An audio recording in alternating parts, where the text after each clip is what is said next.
la masculinidad ha sido afectada por una construcción social a través del tiempo.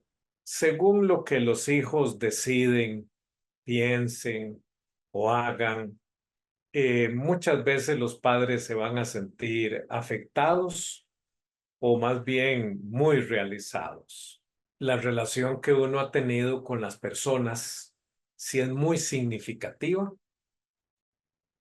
va a determinar el tiempo en que yo procese aquella pérdida. A continuación, hablemos en lo secreto. Hola, gracias por acompañarnos a través de podcast o a través de YouTube o de la radio en este programa de Hablemos en lo Secreto. Y hoy va a ser un programa de preguntas y respuestas, preguntas que ustedes nos han hecho por medio de la radio, por medio de las redes sociales. Y para eso tenemos a Rogelio Morales. ¿Cómo estás, Rogelio? Muy bien, Eric. Espero que vos te encontres también muy bien. Y qué bueno que hoy nos vamos a dedicar a responder preguntas. Me he enterado de que bastantes personas han estado preguntando con respecto a situaciones que se les ha presentado o dudas de programas anteriores. Entonces, bueno, por acá estamos. Con mucho gusto vamos a responder. En Hablemos en lo Secreto, tus preguntas tienen un lugar especial. Hoy, respondemos a lo que más te inquieta. Ok, Rogelio, vamos a empezar con Enrique de Colombia. Aprovechando esta oportunidad para participar, quiero compartir algo. Tengo 42 años y a lo largo de mi vida, siempre viví con la idea de que los hombres no deben llorar, que no podemos mostrar emociones ni sentimientos, que debemos ser fuertes y no tener miedo a nada. En mi familia cristiana, me repetían constantemente el versículo, todo lo puedo en Cristo que me fortalece. Crecí con esa mentalidad, pero hace mucho dejé la religión. Hace poco, unos amigos me recomendaron su programa, y al escucharlos me di cuenta de que ustedes presentan una perspectiva diferente, más abierta, donde mezclan lo religioso con lo humano. Entonces, mi pregunta ¿es normal que un hombre tenga miedo? Y si lo es, ¿cómo puedo cambiar todo lo que me enseñaron desde niño? Bueno, creo que una pregunta muy interesante y con un contexto amplio también, ¿verdad? Llorar y miedo en los hombres. Precisamente el sábado tengo que dar un taller a un grupo de hombres sobre los miedos, los miedos. Y siempre sale ese tema de, ¿deben los hombres llorar o no? Bueno, Eric, yo creo que la masculinidad ha sido afectada por una construcción social a través del tiempo. Pablo Neruda decía, qué difícil es ser hombre, ¿verdad? Y sí, es muy difícil, porque estamos en una sociedad que ha enseñado al hombre a negar la humanidad, a limitar sus emociones, la expresión de emociones, de sentimientos. Y lo ha relacionado muy negativamente con ideas como que si uno llora como hombre o siente miedo, es menos hombre. Y eso jamás, jamás. Las emociones, los sentimientos son parte de la vida de todas las personas, indistintamente su género. Por lo tanto, yo pienso que lo que necesitamos acá es entender que, por ejemplo, Jesús lloró ante la tumba de Lázaro. ¿Qué más que podemos hacer esa referencia desde la Biblia, donde vemos a nuestro Señor, el mismo Dios, llorando porque en ese momento sus emociones surgieron? Ante las emociones de todas las personas presentes en aquel lugar. Por otro lado, los miedos son parte de la vida. El miedo es un mecanismo que nosotros tenemos que nos permite proceder con precaución.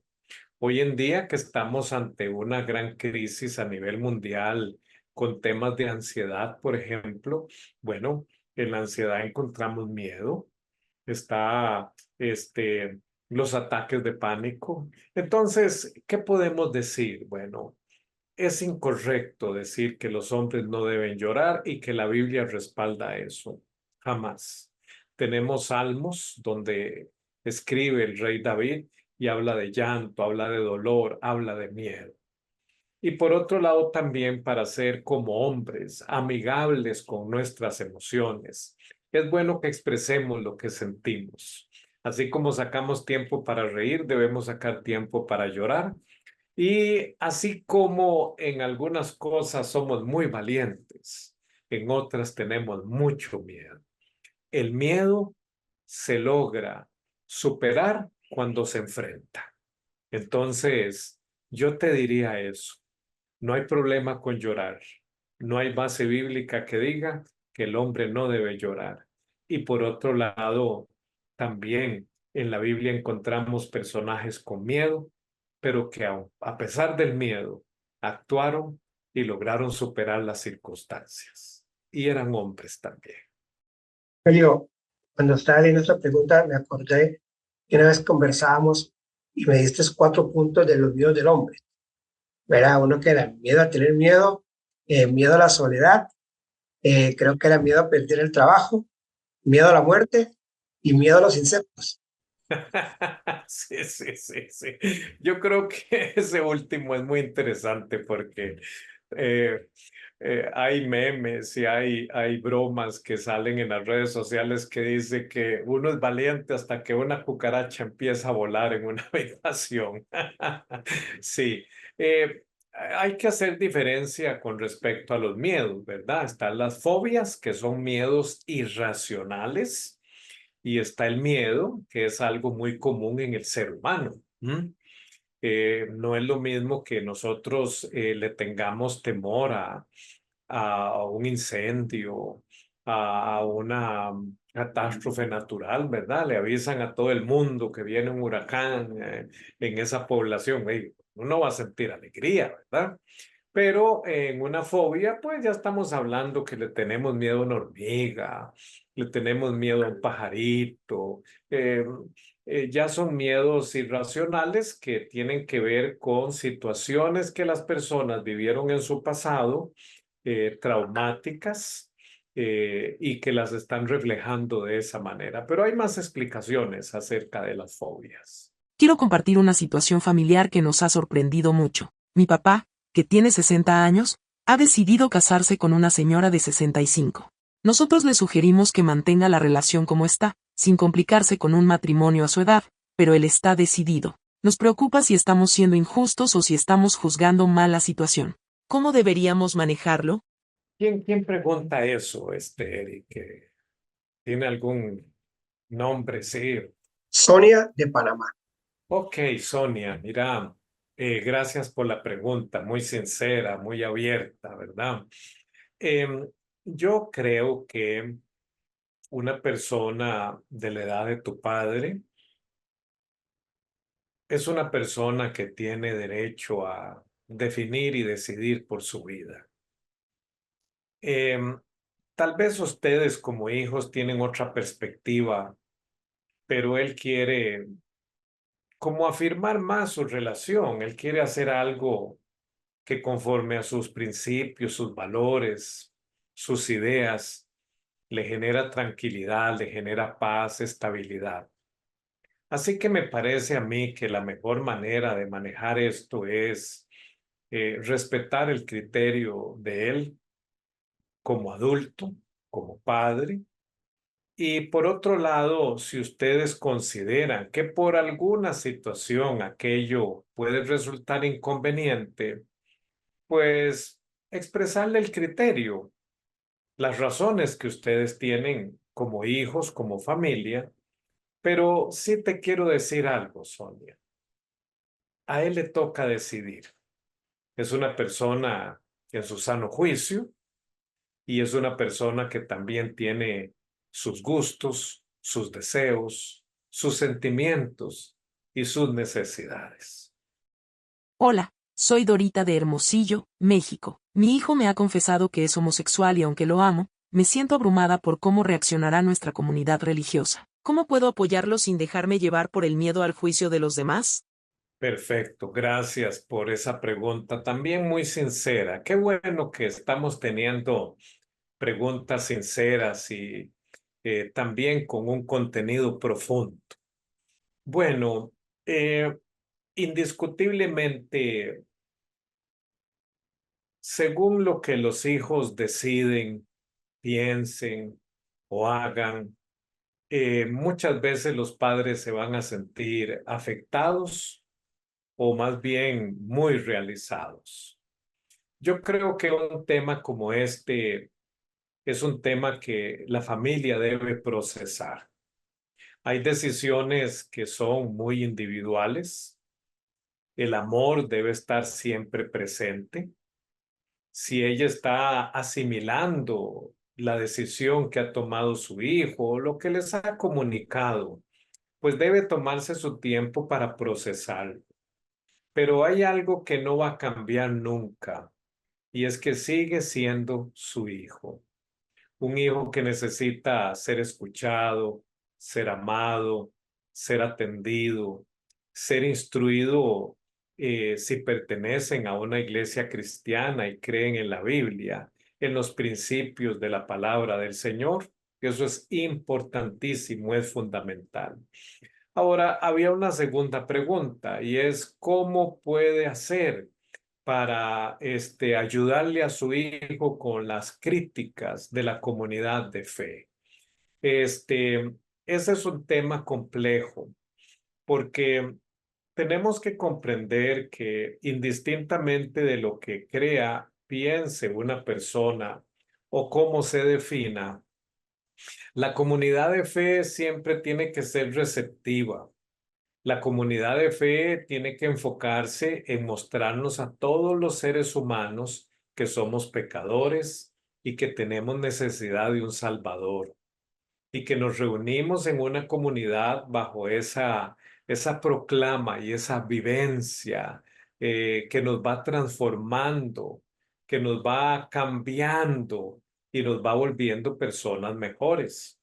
La comunidad de fe no debe rechazar a ninguna persona, sino que más bien debe enfocarse en hacer un trabajo directamente con sus necesidades espirituales y permitirle a las personas que están en la comunidad de fe alejarse de la crítica, de la murmuración, del chisme y entender que todos los que estamos presentes en una comunidad de fe necesitamos de un Salvador y que ese es el enfoque que se le debe dar a la vida, a las relaciones, a la convivencia.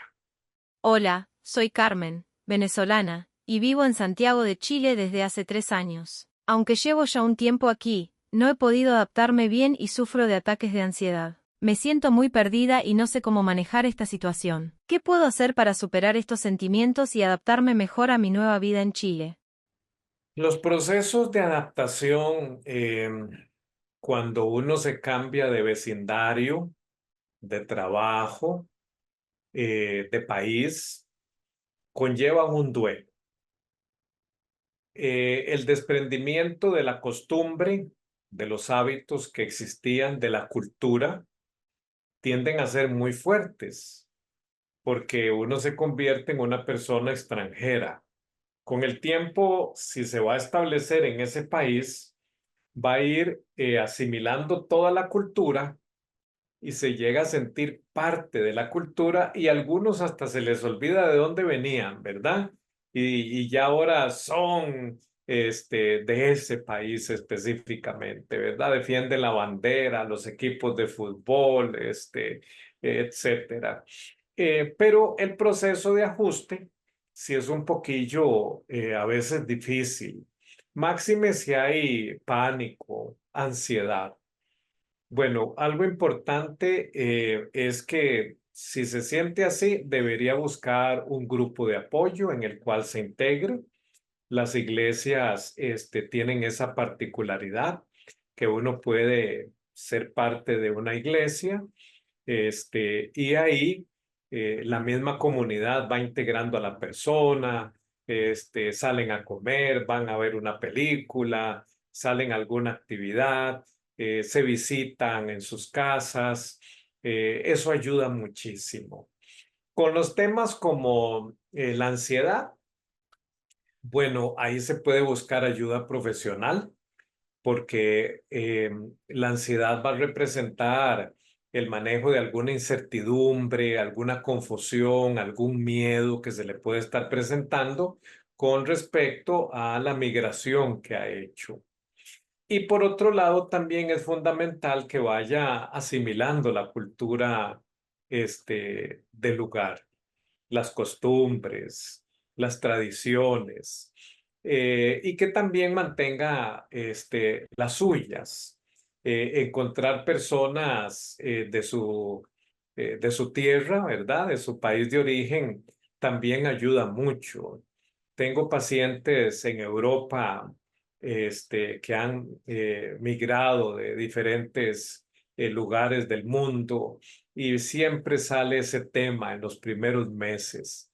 ¿Cómo hago? Extraño a mi familia, extraño las actividades, mis amigos, las comidas, ¿verdad? Bueno, hoy en día por medio de la tecnología tenemos las videollamadas. Si extrañamos personas, podemos hacer videollamadas, entrar en contacto. Claro, no es lo mismo el contacto personal, pero ayuda muchísimo. Antes, ese contacto, antes de las tecnologías, era por carta.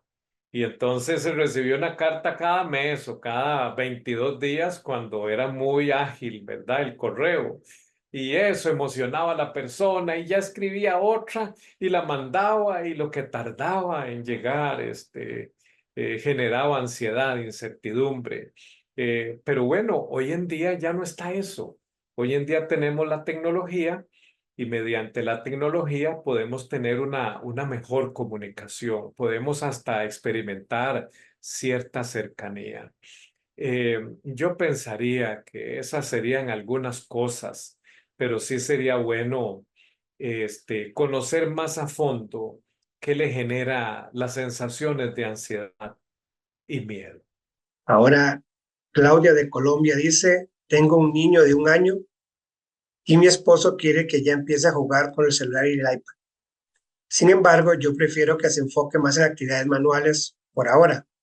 Como madre preocupada, me gustaría saber a qué edad sería aconsejable que nuestro hijo empiece a usar esos aparatos. Quiero hacer lo mejor para su desarrollo, pero no estoy segura de cuánto es el momento adecuado para introducirle la tecnología. Bueno, otra gran pregunta, Eric, de Claudia.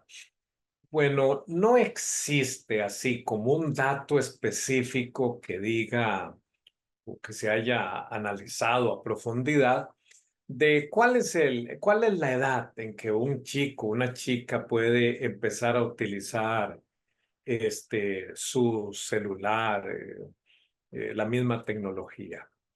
Pero algunos expertos señalan que a partir de los 12 años, ya que es la edad en que los niños suelen tener un mejor desarrollo cognitivo y emocional, como para poder comprender las implicaciones de un celular, un dispositivo móvil, un móvil, como le llaman en algunos lugares. Eh, pero aquí tendríamos que considerar no tanto irnos por una edad, que eso se establece ahí como un punto de referencia, sino que hay que considerar la madurez del niño o de la niña. Si la persona es capaz de seguir reglas, si entiende las consecuencias de sus acciones en línea, porque he escuchado a algunos padres en terapia que dicen, viera qué problema, mi hijo se metió al celular, bajó un videojuego y como mi celular o mis datos están conectados a mi tarjeta de crédito, ¿verdad? Empezó a comprarle al juego cosas que pedía y gastó, no sé, $1,000. Y ahora no sabemos qué hacer. Y, ok, entonces un tema de madurez. Por otro lado, las necesidades que tiene el niño o la niña. Si es que necesitan que se comunique con los padres, mantener un contacto por un tema de emergencia. O ahora, hoy en día, mucho de las clases a nivel académico, escolar, consulta de información para tareas se hace a través de los dispositivos móviles.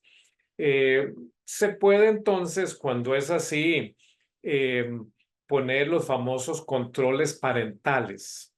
Eh, no solo aplicaciones que bloquean ciertos accesos a páginas no convenientes o aplicaciones no convenientes para ellos porque no pueden hacer un buen manejo porque aún no son personas que han desarrollado una madurez para medir consecuencias, como por ejemplo páginas de pornografía o cosas de este tipo, que hoy en día es un boom aquello.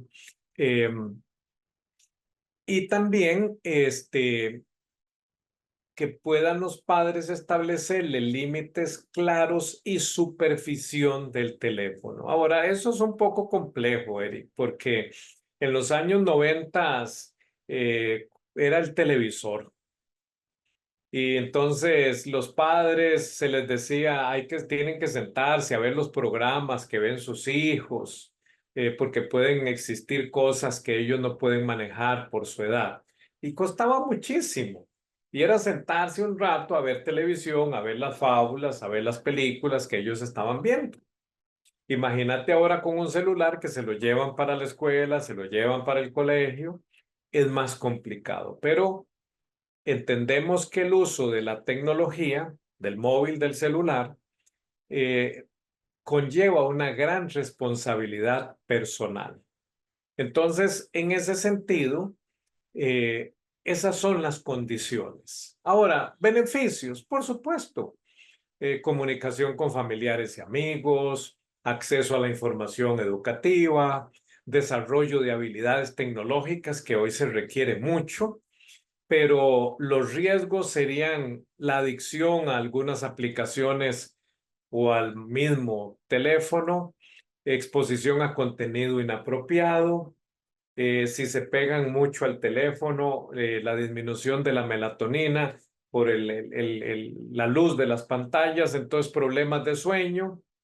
Y algo que sí está afectando mucho hoy a la juventud y a la niñez, el aislamiento social por pasar demasiado tiempo metidos en las diferentes aplicaciones de un celular o las redes sociales.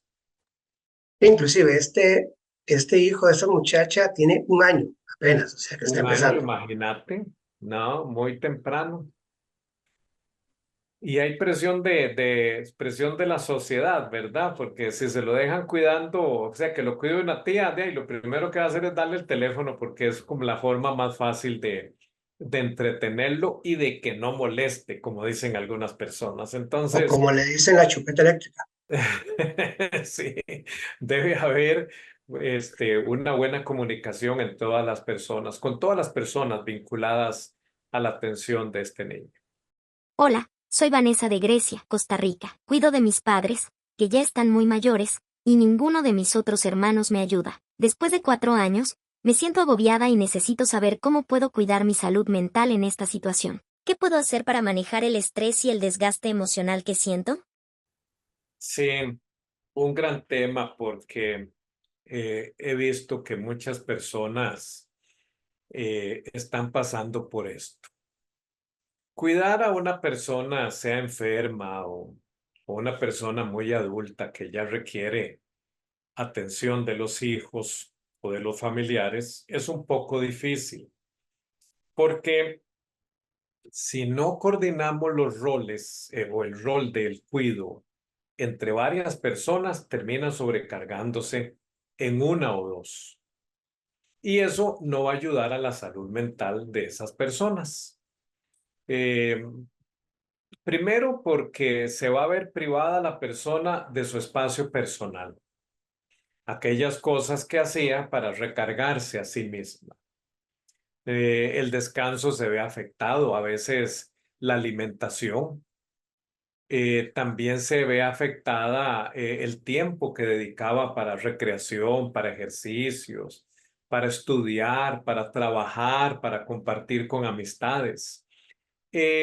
Entonces, sí resulta en un deterioro emocional y físico de la persona Y si precisamente por no tener los roles bien claros entre varios miembros de la familia con respecto al cuidado de estas personas, también su vida espiritual. No va a tener tiempo para la iglesia, para desarrollar sus devociones, nada de eso. Aquí una de las recomendaciones es primero reunirse con todas las personas que tienen responsabilidad con sus padres y coordinar bien los roles de cada uno. Planificar el tiempo en que cada uno se va a dedicar. Que es que algunos trabajan toda la semana. Bueno, viene el sábado y el domingo, entonces ahí se van rotando el fin de semana. Que algunos se pueden quedar en las noches, muy bien, se quedan en las noches, cuidan a las personas, duermen ahí con las personas, al otro día se bañan, desayunan, se alistan y se van a trabajar y viene otra persona. Entonces, es bueno planificar esto, las tareas, las responsabilidades y sacar tiempo para descansar, para relajarse, para hacer ejercicio, respetar los tiempos de comida y de sueño, porque esas son las cosas que más se dejan de lado. Pero mi recomendación principal es reparta funciones entre todas las personas involucradas. Cuando no cooperan todos, bueno, por lo general, este, las personas adultas ya están siendo atendidas por alguna clínica, por algún hospital, alguien que da los servicios médicos y encuentra uno personas enfocadas en el trabajo social. Entonces, buscar una reunión con la persona encargada de trabajo social, exponer la situación y que esa persona intervenga, reúna a los involucrados, a los que tienen que ser parte y que no quieren, y definan bien las cosas. Porque al final de cuentas, Eric, no es solo una hija, pareciera ser que hay más hijos y no participan. Y también hay sobrinos, hay hermanos, etcétera. Entonces, hay que agrandar ese grupo para apoyarnos todos. En todo caso, son familia.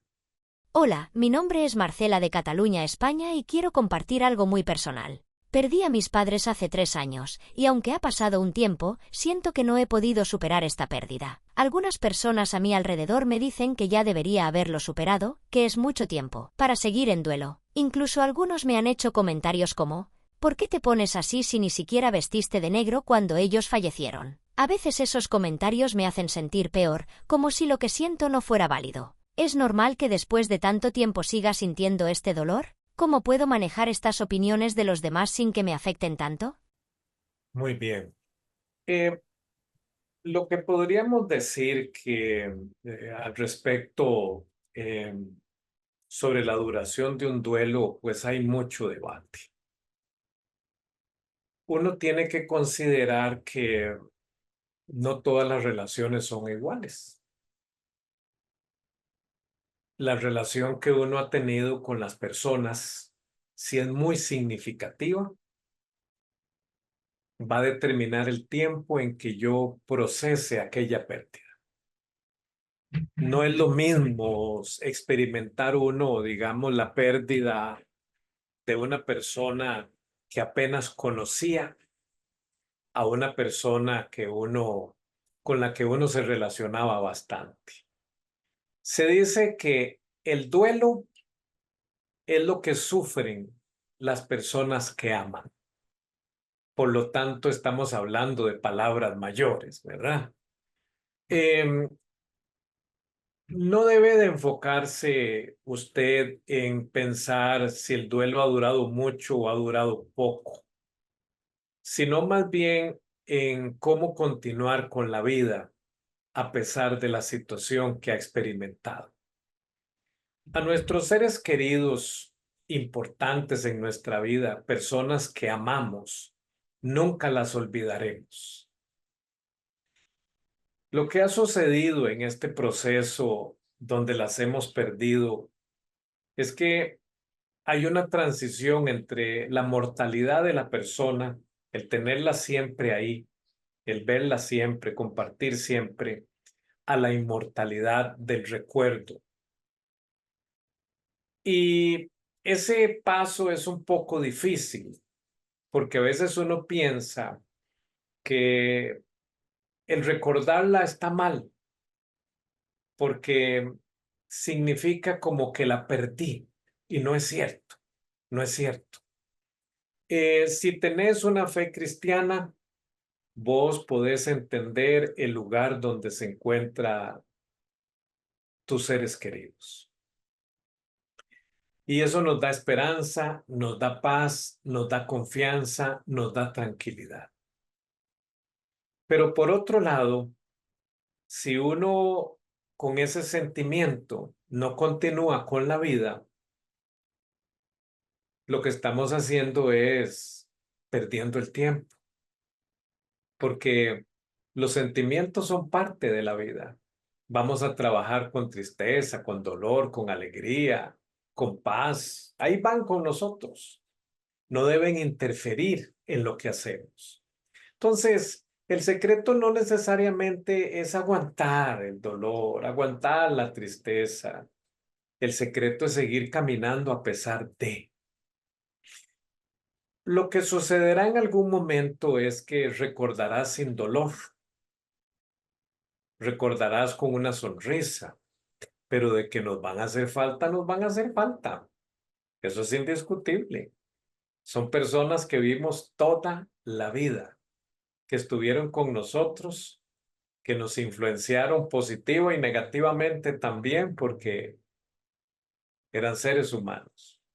Entonces, en lugar de preocuparse cuánto dura el duelo y qué piensan los demás, yo te diría que te enfoques por seguir adelante, seguir viviendo, que hagas esa transición de la figura de tus padres, de lo mortal a lo inmortal del recuerdo, y que empeces a experimentar más tranquilidad en cuanto a la fe, más paz que Dios te dé y que continúes con tus proyectos, con tu vida y no poniéndole atención a la gente. Nadie puede decirte lo que vos sentís, nadie, porque nadie lo está sintiendo igual.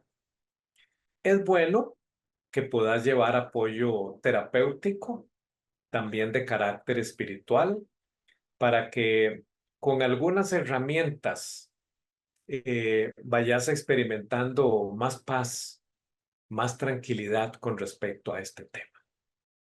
Le tengo miedo a la muerte y he estado tratando de leer sobre el tema para entenderlo mejor, pero cada vez me resulta más confuso. ¿Cómo puedo manejar este miedo y encontrar una forma más clara de enfrentar mis inquietudes sobre la muerte? Leda de Argentina. Otra gran pregunta. Qué bueno que está esto.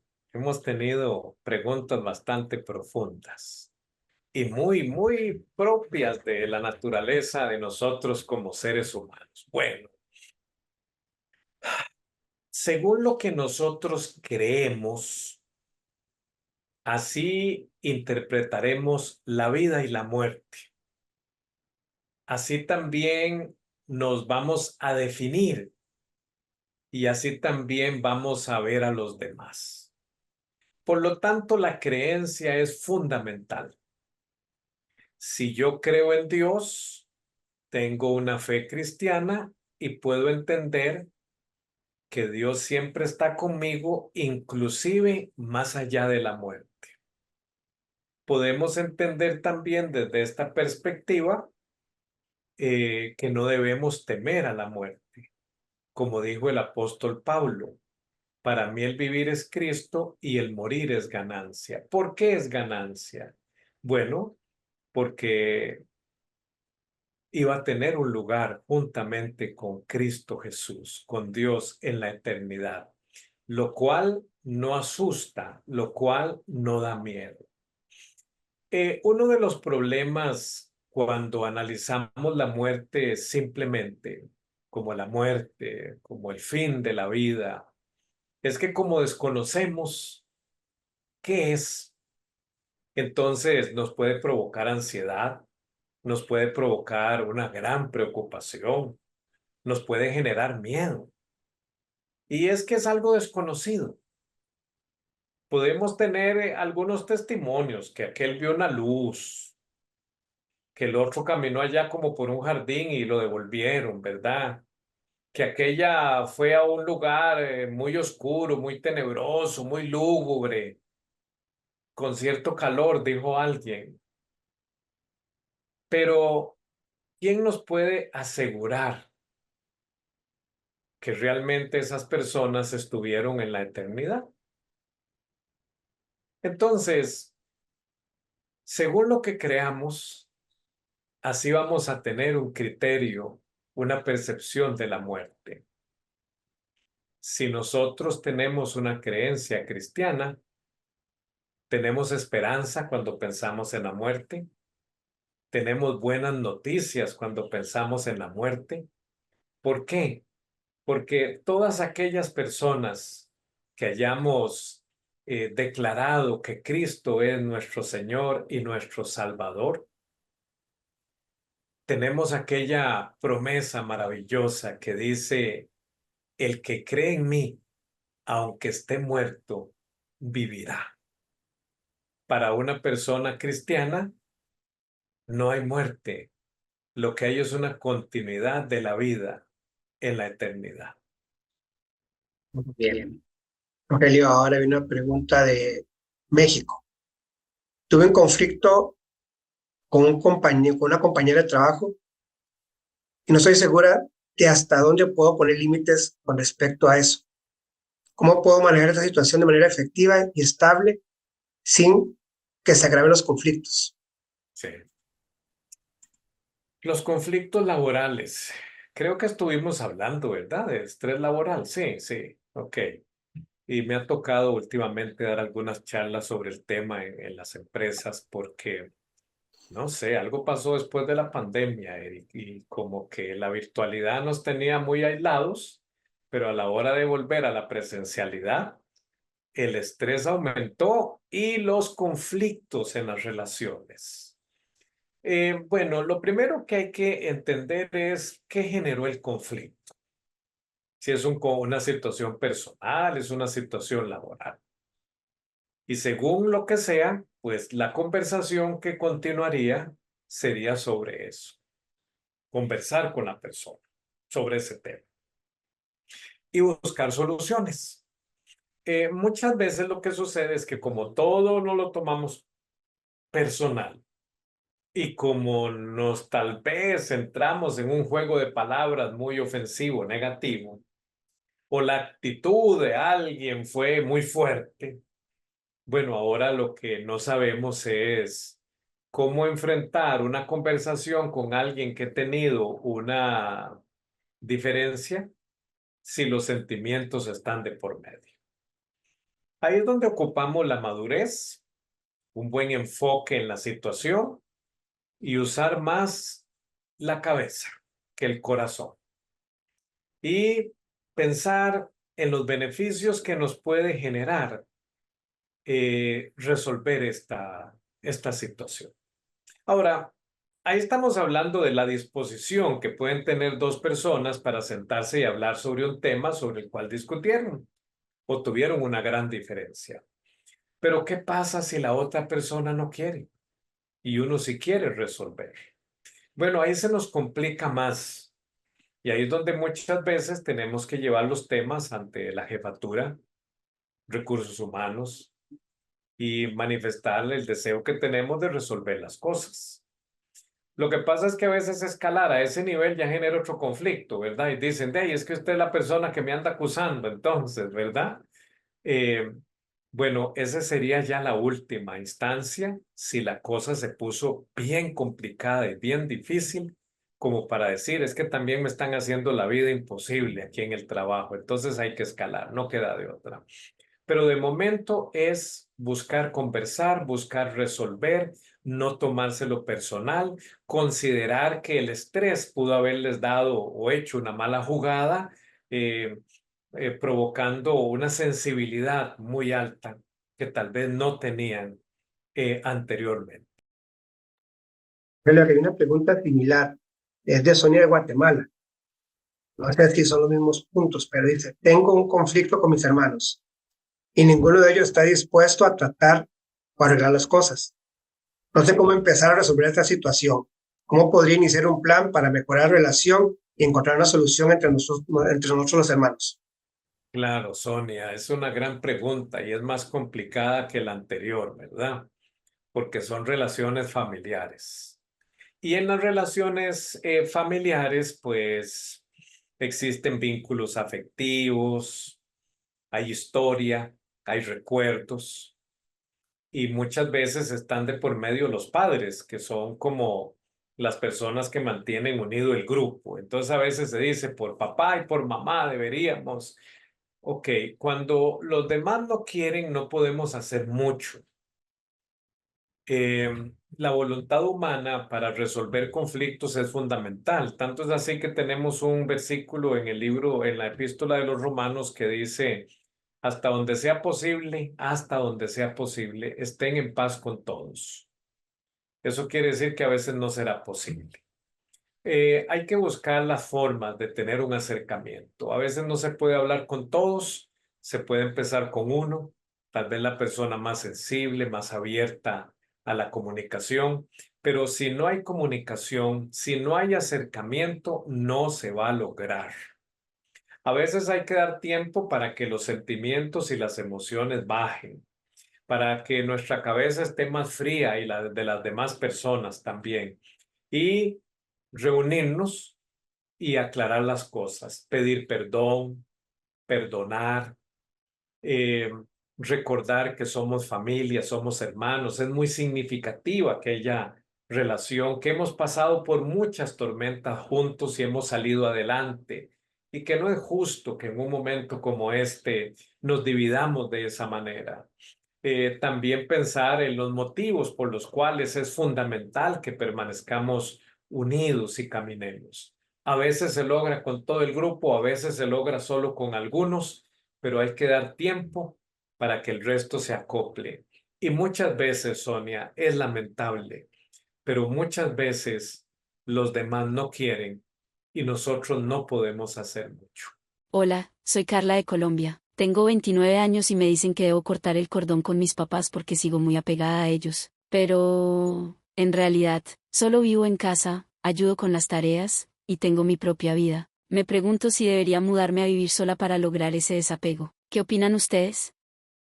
Pues Carla, es un tema más de consideración personal, no tanto así como que pueda existir una recomendación externa. Pero yo creo que lo primero que tenés que dejar es de oír a todo el mundo, ¿verdad? La gente que te dice que esto es lo que tenés que hacer con tu vida o no. Porque te voy a mencionar algo. Si salir del hogar de tus padres, va a generar conflictos, vas a tener que, por ejemplo, dejarlos a ellos a un lado, no proveer para ayudarles con sus necesidades. Si tu independencia te puede generar alguna sensación incómoda, negativa, eh, no creo que sea conveniente. Eh, lo otro que tenés que considerar es, ¿por qué saldrías de ahí? ¿Cuáles serían tus ganancias al salir de ahí? ¿Y cuáles serían tus ganancias de seguir ahí? Si es un tema de que tenés una vida más cómoda, una vida más segura, que no te gusta la independencia, que te daría miedo vivir sola, que no sabes qué hacer con la soledad, bueno, yo creo que es mejor enfrentar eso, enfrentar la soledad, enfrentar los miedos, adquirir la seguridad personal. Pero si simplemente es por quedarle bien a los demás, porque los demás dicen, no creo que sea la motivación correcta. Por otro lado, es un tema que también tenés que hablar con tus padres, ya que son parte de un sistema.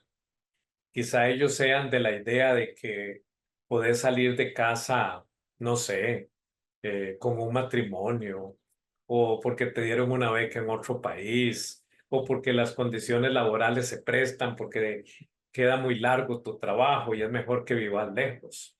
Pero no siempre esto de que vivo con los padres y tengo 29 años es como el elemento clave para decir, sí, ya estoy muy grande, mejor me voy.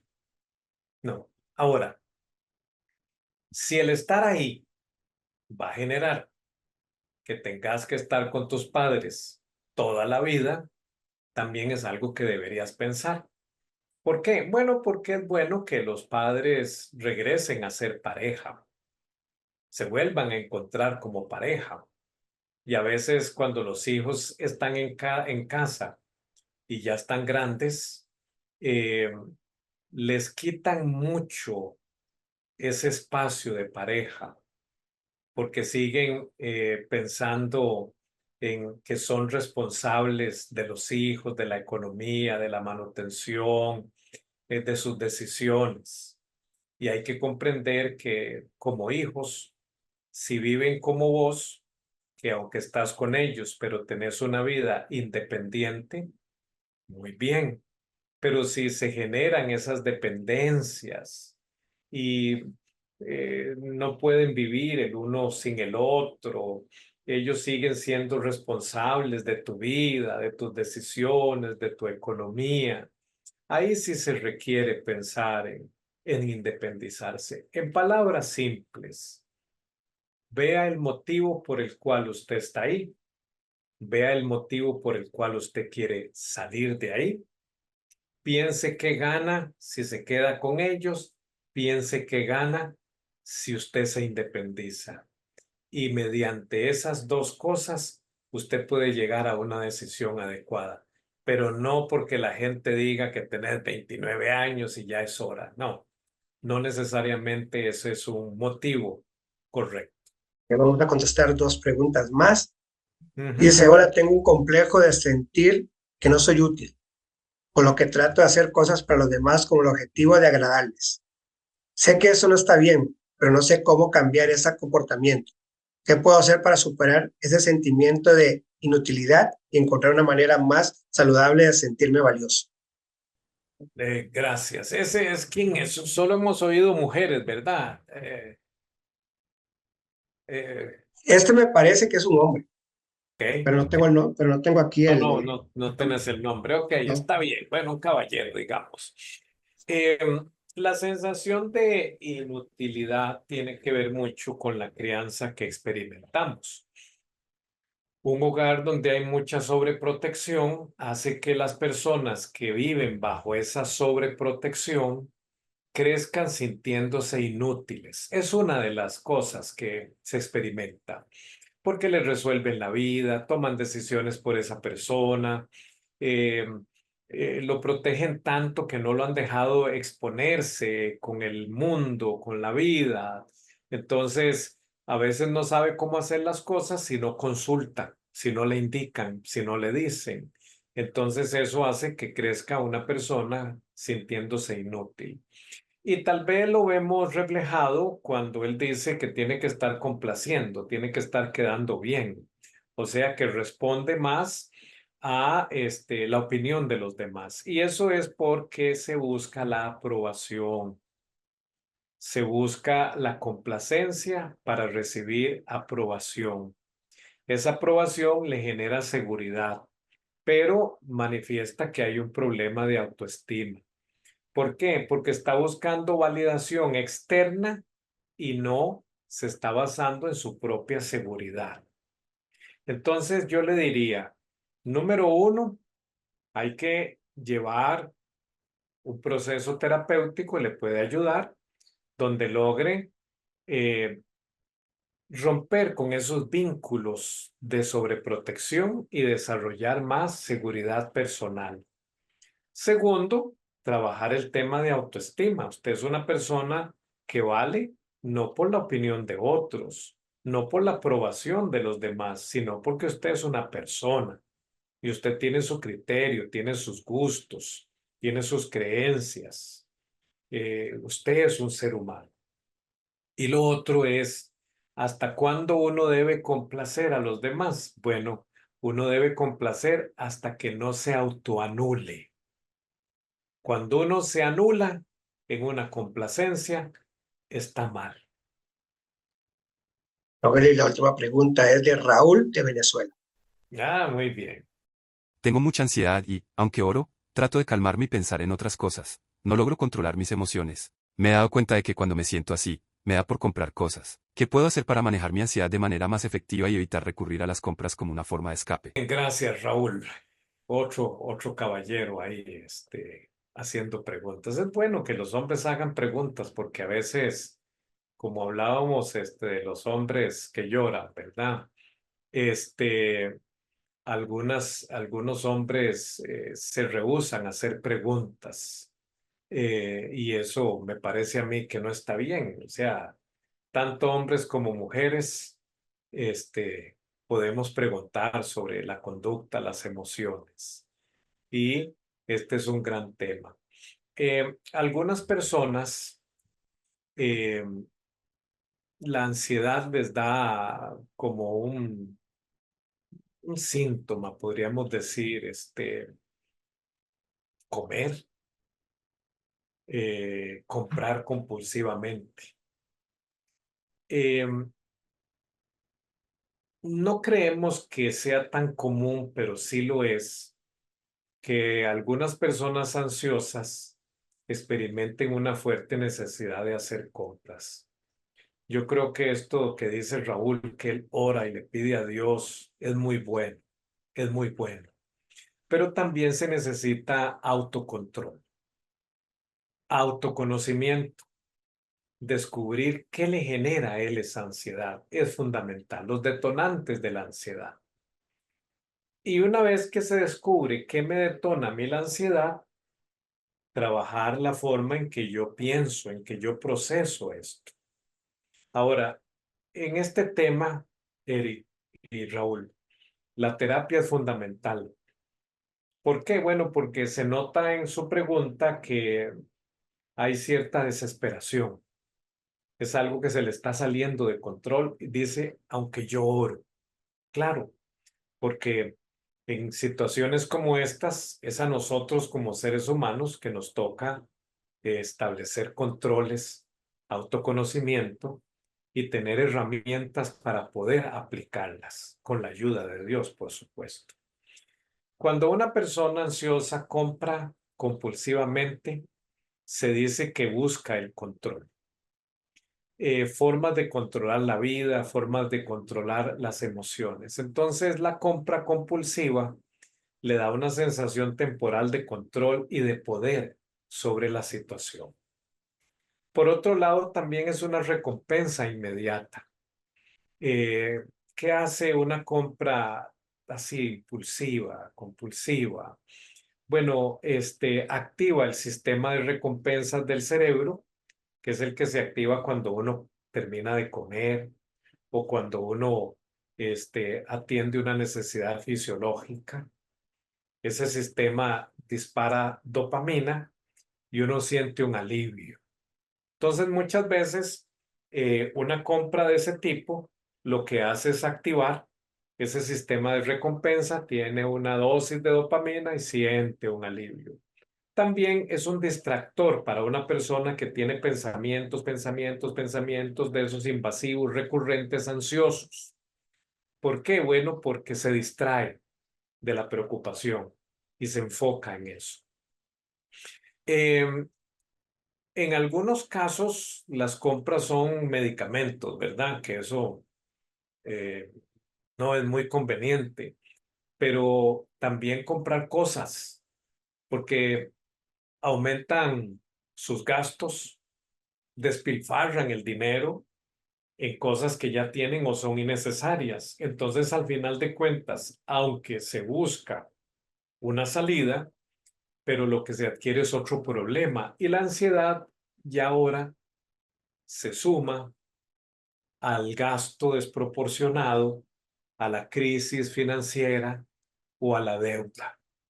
Entonces, no podríamos decir que en ese sentido, el comprar sea una buena forma de bregar con la ansiedad, aunque se usa mucho para activar los centros de recompensa, generar dopamina y tener algún alivio, que sí es fundamental un proceso terapéutico donde se adquieran herramientas para el manejo de la ansiedad. Sí, porque realmente eso es como una bola de nieve, ¿verdad? La ansiedad te lleva a otra y si no está bien financieramente, se va a estresar y se le va a dar ansiedad cuando llegue la tarjeta de crédito. Eso mismo, por supuesto. Entonces, ahí se necesita, digamos, un proceso de educación financiera, pero también un buen manejo de ese impulso ansioso por ir a comprar. Igual cuando le sucede algo con la comida, ¿verdad? También. Gracias por compartir tus inquietudes. Sigue preguntando, sigue descubriendo, aquí, en Hablemos en lo Secreto. Bueno, ya que estamos hablando de ayuda terapéutica, ¿a dónde se te puede localizar, Rogelio? Claro, al 506-8835-7805. 506-8835-7805. Ese es mi WhatsApp. Por favor, ahí me escribe. No es para llamadas, es para recibir mensajes y con mucho gusto le estaremos respondiendo, sea para una cita, una charla, una consulta. Estamos para servirles. Bueno, Rogelio, ¿qué te pareció el tiempo este? Un tiempo muy interesante, ¿verdad? Me generó una tormenta en la cabeza porque son diferentes temas. Y claro, Eric, aquí no es que hacemos un guión, ¿verdad? Y vamos actuando o respondiendo al guión, no, sino que vamos respondiendo conforme la gente va preguntando. Y creo que ha sido muy bueno, muy interesante. Yo espero que las personas hayan recibido un granito de arena que les ayude a mejorar su vida y aclarar sus dudas. Y además que en los próximos programas vamos a responder otras preguntas que nos quedaron ahí, ¿verdad? Pendientes por el Hemos tiempo. recibido bastantes, ¿verdad? Bastantes Sí. preguntas. Sí, realmente sí, ya tenemos, creo que son 2 programas atrás que hemos recibido algunas preguntas y creo que esta fue donde quedaron algunas. Sacamos 18 preguntas, más o menos, que nos contestamos todas hoy. Bastante, sí. Agarramos como las Es más... necesario. Si la gente está haciendo preguntas, es necesario poder aclarar sus dudas. Es parte de este programa. Así es, la gente necesita ver la guía. Sí, definitivamente. Bueno, gracias, Rogelio, por tu participación y nos vemos en la próxima. Con mucho gusto y más bien gracias por la oportunidad de poder responder estas preguntas. Síganos a través de las redes sociales, de YouTube y de las plataformas de podcast.